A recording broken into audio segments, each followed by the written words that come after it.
welcome back to my film and TV channel. We're going over to Amazon Prime today for an action thriller comedy. Yes, there's always room for a good action thriller comedy. Some people don't think this is. I'll give you my views on it. I think we're almost there with this one. Heads of State, 116 minutes. That's the first problem I've got with it. A bit too long. 90 minutes, 95 minutes for action thriller comedies straight to streaming is quite enough for me. So a little bit too long, but it's okay considering, but we'll get into that. Directed by Ilya Neshula. It stars John Cena. I like John Cena. Idris Elba. I like Idris Elba. Priyanka Chopra. I wasn't overly bothered about her, but I quite like her now. Jack Quaid. Paddy Considine. Yes, it's more on him in a moment. Stephen Root. Carla Gugino. More on the actors and the main cast in a moment. This was put out, of course, by Amazon MGM Studios via Prime on July the 2nd. I'm recording this on July the 3rd, so I treated myself to watching it last night. So I'll do this review on the 3rd of July 2025. What's it about? Well, Heads of State. So, yes, just two. There's lots of others feature, but in pretty minor roles. Always just falling out, I think, the rest of them in the NATO group that we get together in this. The UK Prime Minister Sam Clarke and US President Will Derringer have a not-so-friendly and very public rivalry that jeopardises their country's special relationship. Have we still got one, guys? I don't know. I'm not too sure. But when they become the targets of a powerful and ruthless foreign adversary who proves more than a match for the two leaders' security forces, they are begrudgingly forced to rely on the only two people they can trust, each other. Ultimately allied with the brilliant MI6 agent Noel Bisset. They must go on the run and find a way to work together long enough to thwart a global conspiracy that threatens the entire free world. There you go. Nothing great, nothing new in this genre. It's like James Bond on, a little bit of fun with it, but a bit lower budget, of course. Right, my thoughts. Perhaps not quite as funny as I thought it would be, and it occasionally loses its pace, certainly over nearly 2 hours. But the leads do make it an enjoyable enough near 2 hours, 15 minutes or so less, 20 minutes, 30 minutes even, would have probably been better. Perhaps cut some of the chest pumping elements, especially the squirmy stuff right at the end about NATO and stuff. I don't think that. I think they could have done that a little bit better. Just made me feel a little bit of sick came up. I felt a little bit ill with that one. But for a streaming film of this genre, this is, for me, one of the better ones I've seen quite recently. My main enjoyment came from the cast, of course. Elba and Senna, both of whom I like individually, and they rub off against each other pretty well, although some of the lines and delivery lack a little bit of comic timing, and perhaps the lines aren't that funny, so that's probably why. But of course, facial expressions, reactions between the two are fine. More of these two will be welcome in the future, whether in this format or something else, because we'll always, of course, get plenty of them in different things, but working together seems to work. What makes this even more hilarious is, of course, a direct comparison to the real heads of state at the moment, Trump and Starmer. There's another pure comedy opportunity we can probably do without, I think, but so it makes it certainly an interesting, is it called a juxtaposition? Certainly an interesting comparison with real life anyway.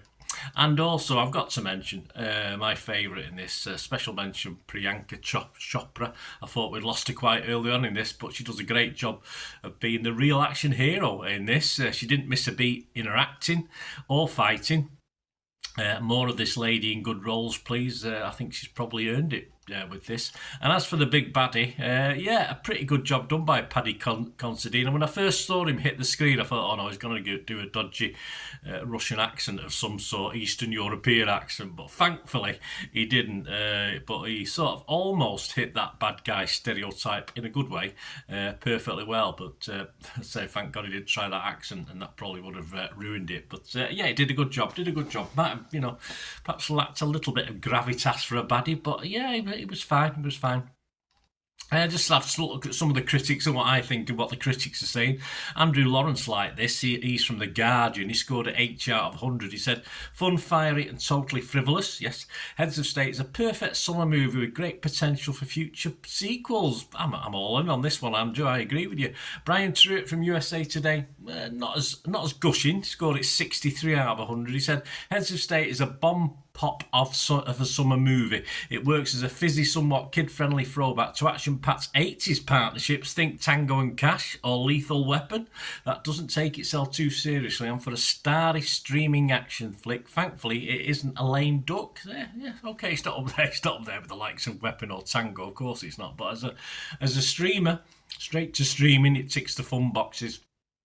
But some weren't so happy. One of the worst reviews I saw was Jake Coyle. My apologies, Jake. Jake Coyle from the Associated Press scored this 38. He said, the vaguest hints of real-world intrigue only cast a pale light on the movie's mostly lackluster comic chops and uninspired action sequences. Now, yes, I think the comedy could have been better, given the two leads. I think they could have been given better lines. I think the timing of everything could have been better, but the real world stuff was yet what you'd expect. It's just a bit lighter. It's serious, but with a lighter edge for this genre.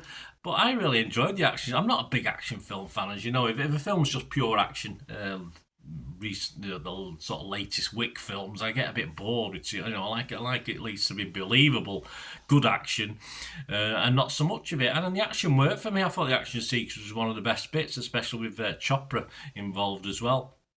So I really can't agree on Jake on that point about the action sequences, and I think his 38 score. He's not alone, don't get me wrong, but I think it's a little bit low.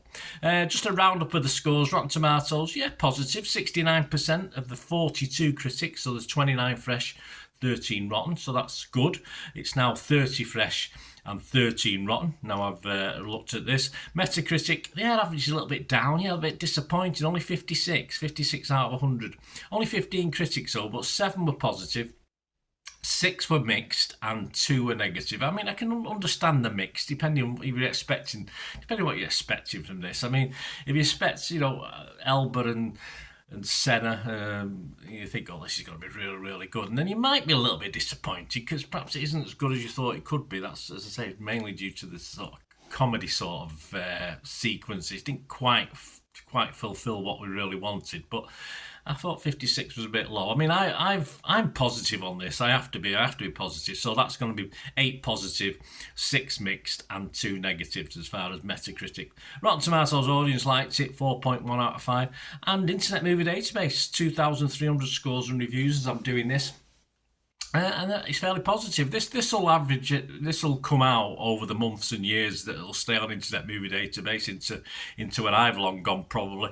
This will average about 66.5, and I think it fully deserves that.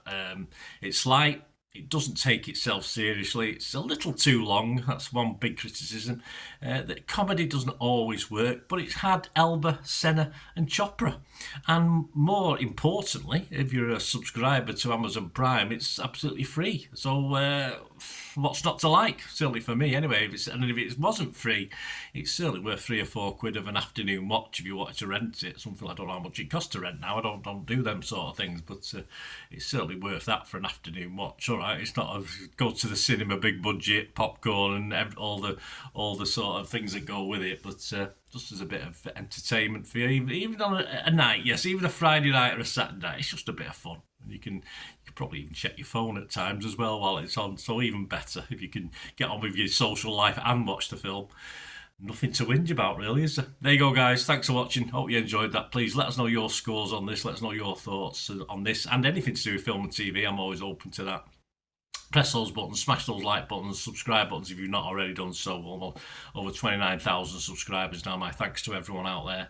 And of course, if you do like what I try and do, want to help support the channel going forward, make it easy for me to do little things on this, there are ways of helping me out if you like what I try and do. So just please stay watching and listening. Ways to help me out, guys, if you watch the ads, if the ads on this, YouTube ads, that helps in a very little way, but it all helps. Watch the pennies, the pounds look after themselves, they say, don't they? Or the pennies or the 10p's look after themselves. But if you watch the ads or follow the links on the ads as well, that's always a nice way to support the channel if you sort of hang on for it. I've done that. I watched other people's and followed the ads, just something I fancied, which does happen from time to time.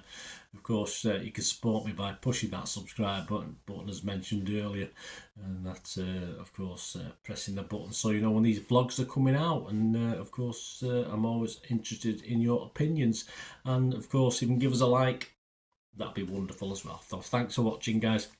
Hopefully I'll join you very, very soon with something else. Until we meet again, I'll never ask one thing, don't I? Please stay safe, everyone.